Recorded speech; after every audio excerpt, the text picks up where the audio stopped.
a colossal city, surrounded by impenetrable walls, an army gathered from every corner of Greece, an immortal hero, destined to die young. And at the center of it all, a woman. The Trojan War isn't just an ancient tale, it's a symbol of everything tied to power, vanity, love, destruction, and fate. For centuries, scholars have debated, did this really happen or is it just a myth? The story told by Homer in the Iliad was long considered purely literature, but at the end of the 19th century, an archaeological dig changed everything. This is the account of a war that may never have happened but shaped entire civilizations, and somehow still echoes today. Greek mythology says it all began with a single choice, the choice of a man named Paris, Prince of Troy.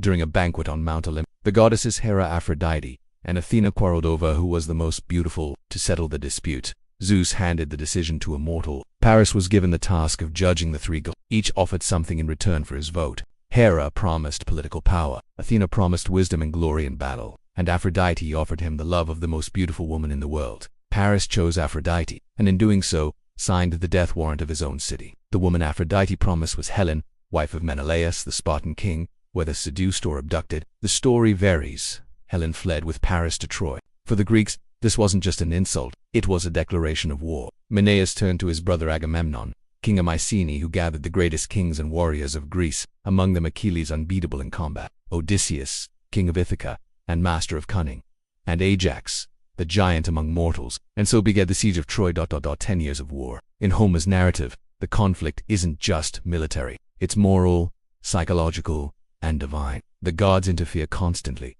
Apollo sends plagues, Athena protects warriors, Aphrodite swoops in to save Paris on the battlefield. But no figure is as central as Achilles, the fleet-footed hero. Invincible, son of the nymph Thetis, Achilles was the Greeks' ultimate weapon, but his rage was just as destructive. When Agamemnon took a captive woman who had been awarded to Achilles, the hero refused to fight, and without him the Greeks began to lose ground. Only after his friend Patroclus was killed by Hector, Prince of Troy, did Achilles return to battle. Achilles' revenge was brutal. He defeated Hector, tied his corpse to a chariot, and dragged it around the city's walls.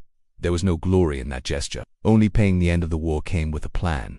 The famous Trojan horse, a large wooden structure left behind as a supposed sign of surrender. The Trojans, thinking they'd won, brought the horse inside the walls. At night, Greek soldiers hidden inside opened the gates. Troy was set ablaze, looted, destroyed. Helen was taken back to Greece. Paris died. Hector was already gone. Achilles didn't survive the war either. Killed by an arrow to the heel, his one vulnerable spot. That's the myths told by Homer in the Iliad, and partially in the Odyssey, which narrates Odysseus' return home. A story full of heroes, gods, tragedy, and moral lessons, written in a style that would echo for millennia. But there's a problem. Homer wrote those verses centuries after the supposed war, and for a long time, people believed it was just poetry, until someone decided to investigate whether there was any truth behind the legend. For centuries, the world considered the Trojan War a poetic fiction, nothing more than a tale meant to entertain or educate the ancient Greeks, maybe a metaphor about vanity, pride, and consequences. After all, there were no maps, no documents, no physical evidence that the war had actually happened. But in 1868, one man challenged all of that. His name was Heinrich Schliemann, a German businessman who made his fortune around the world, and who, since childhood, had been obsessed with the Iliad. He believed Homer's poem wasn't just fiction.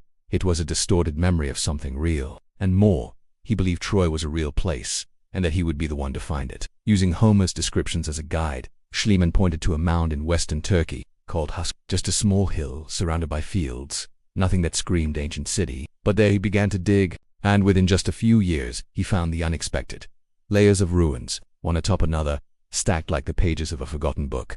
Each layer, a different city. In one, massive stone walls, ceramic fragments, ancient weapons, jewelry buried beneath signs of fire and destruction. Schliemann announced to the world, "I have found Troy," but the real story was more complex than he thought. In his rush to prove his theory, Schliemann made serious mistakes. He used aggressive excavation methods, destroyed valuable structures, and removed artifacts without proper documentation. One of his biggest errors was believing the deepest layer, which he called Troy II, was the city from the Iliad today. Archaeologists know that layer is far older than the time traditionally linked to the war, but the excavations didn't stop there. Other layers were uncovered. A total of 9 major cities built one over the other across thousands of years. Among them, 2 layers stood out, Troy VI and Troy VII. These levels date from between 1700 and 1200 BC, precisely the time suggested for the Trojan War. And what was found there is compelling. Monumental walls, defense towers, warehouses, organized streets, and above all, signs of war-related destruction. Broken walls, burned storage rooms, skeletons with signs of battle. There were no wooden horses, no statues of Achilles. But there was a trail of tragedy. Later, other archaeologists like Wilhelm Dürpfeld and Carl Blegan brought scientific rigor to the digs and concluded that Troy was probably destroyed by an earthquake. But Troy 7, soon after, shows clear signs of siege and armed conflict. This reignited the question, what if the legend was based on this very city? The location of Hisarlik also matches Homer's descriptions. It's near the sea, in a strategic position between Asia and Europe, in a region that controlled access to the Dardanelles Strait, a vital trade route at the time. Moreover, texts found in other ancient civilizations began to form a web. Hittite documents, for example, mention a city called Wailusa and a people called Ahi, names many scholars believe correspond to Ilian Troy and Achilles. Mycenaean Greeks, one such document, known as the Toagalawa letter, describes a Hittite king trying to resolve disputes with the king of Aliawa over Wailusa. They talk of alliances, conflicts, rebellions, all surrounding control of the area we now know as Hisarlik. These clues aren't definitive, but they're too compelling to dismiss. Archaeology doesn't confirm the myth, but it does suggest something similar might have happened. A wealthy, strategically located city destroyed in a siege during a time of intense regional conflict. Troy, after all, may not have been just a poem. It may have been a real city, inhabited by real people, who lived, fought, and died, leaving behind only ruins and silence. The myth simply gave voice to what remained. But if Troy was real, who were the Greeks who attacked it? What drove them? And what does history say about the characters who became legends? The answers lie not in Homer's verses, but in the clues hidden beneath stones and scrolls from a lost age. When Homer wrote the Iliad, he wasn't documenting history. He was composing an epic. His goal wasn't to report facts, but to elevate human figures to near-divine status, to dramatize emotions, to immortalize heroism and tragedy. But behind the art, there are fragments of truth, distorted, reworked, but still visible. So who were these legendary figures? Let's start with Helen, the woman who, according to legend, started the whole war. Daughter of Zeus and immortal, described as the most beautiful in the world. Whether she truly existed, we may never know. But women often served as diplomatic and political figures in Bronze Age kingdoms. Royal marriages weren't just about love, they were strategic alliances. Stealing a king's wife would definitely spark a war.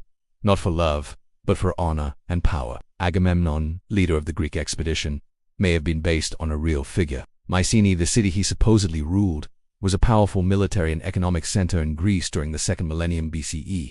Royal tombs were found there, including a golden mask Schliemann claimed was Agamemnon. While we now know the mask was misstated, it still shows there was indeed a warrior aristocracy in Mycenaean Greece, with powerful kings who could raise armies for extended campaigns. And what about Achilles, a semi-divine warrior, invincible except for his heel? He was likely a fusion of legendary warriors whose feats were amplified over time. Hero cults were common in ancient Greece, and many such figures eventually took on godlike status. Some scholars believe Achilles symbolized the ideal Mycenaean warrior, young, swift, brutal, glorious, and short-lived. The famous Achilles heel may have been a later invention, crafted to explain why someone supposedly invincible died so early. But the real question isn't about the characters. It's, was there an actual war between Greeks and Trojans? What we know is that around 1250 BCE, the eastern Mediterranean was in major flux. Mycenae and other Greek cities were at their peak. Troy, sitting at a critical point, controlled access to the Aegean Sea, a trade choke point for those dealing with the Black Sea and Asia Minor. Clashes over trade routes were common. Troy's wealth, with its granaries and prime location, made it a natural target. And the Mycenaean Greeks had the naval capability to launch an armed expedition. It wouldn't have been a decade-long siege like in the Iliad, but possibly a swift, coordinated attack aimed at conquest and plunder. The Hittite documents mentioned earlier suggest these tensions were real. The Milawata letter, for instance, refers to conflicts on the western Anatolian coast, mentioning a city called Wailusa and a ruler who was a Hittite vassal. That points to Troy being part of a much broader diplomatic web, where a Greek attack could destabilize the entire region. Even the Trojan horse, so symbolic, might have roots in reality. Some historians think the horse could have been a siege engine, or even a metaphor for an earthquake, since Poseidon, god of horses and earthquakes, was linked to the destruction of walls. Another theory is that it was a poetic metaphor added later for a dramatic flair. What emerges is a more grounded, but equally fascinating image. A real city, caught in a real conflict, perhaps against a coalition of Mycenaean kings. A short, likely brutal war. No gods, no epic heroics, but consequences that echoed through generations until they became myth. The Iliad, in this light, becomes less a literal account and more a poetic monument to the memory of a real war. inflated by centuries of oral tradition. And here's the curious part. Even in ancient times, the Greeks themselves debated how much of the story was true and how much was legend. Herodotus, the father of history, was already questioning the details in the 5th century BCE. A rigorous historian believed the Greeks used Helen as a pretext for a campaign of domination. Now, 3,000 years later, we're still asking the same question. What was Troy really? A stage for gods and heroes, or just a city leveled by a power struggle? Maybe both. Troy felt, but it wasn't forgotten. Even if its walls were burned and its heroes died, the story of that war survived. And grew. The Iliad, which began as oral poetry, was finally written down around the 8th century BCE.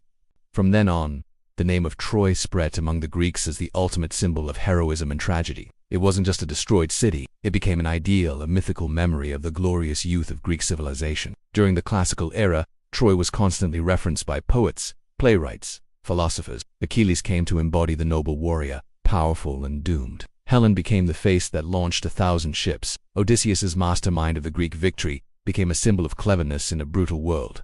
But the myth didn't stay in Greece. The Romans believed they descended from Trojan survivors led by Aeneas, a figure immortalized in Virgil's Aeneid. Rome called itself the heir of Troy's dignity, and at the same time the avenger of the war that destroyed it. The legend became a tool of imperial ideology. In later centuries, European kings traced their lineage back to Troy.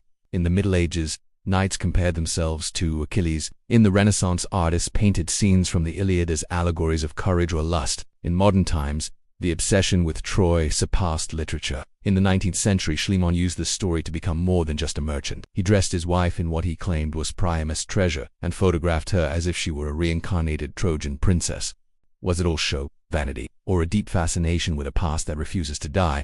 The 20th century was no different. Nazis tried to use Troy to back racial theories about Aryan heritage. Modern Turks turned the Hisarlik site into a tourist attraction and symbol of national pride. What was once just a pile of stones became world heritage and symbolic battleground. Even Hollywood joined in. The 2004 film Troy, starring Brad Pitt, retold the story through a more realistic lens, cutting the gods but keeping the tragedy. For many, it was the first time they saw Troy fall, even if filtered through an adapted screenplay. But maybe the most striking thing is this. The war lives on because we still see ourselves in it. Wounded pride that drives kings to ruin. Forbidden love that defies empires. Personal honor that outweighs life itself. And the price we pay for all of it. The real Troy may be buried under centuries of dust, but what it stands for still stands today. In modern wars, ideological clashes, and our own battles between reason and emotion, Troy never truly ended. It just changed shape. So now, tell me this. Had you heard the real story behind the Trojan War before? Did you know about the excavations, the Hittite documents, or the chance that this whole myth has roots in a real conflict? And more importantly, if there are other ancient tales like this, stories that may hide truths buried for millennia, which one would you want to see in the next video? Drop your thoughts in the comments.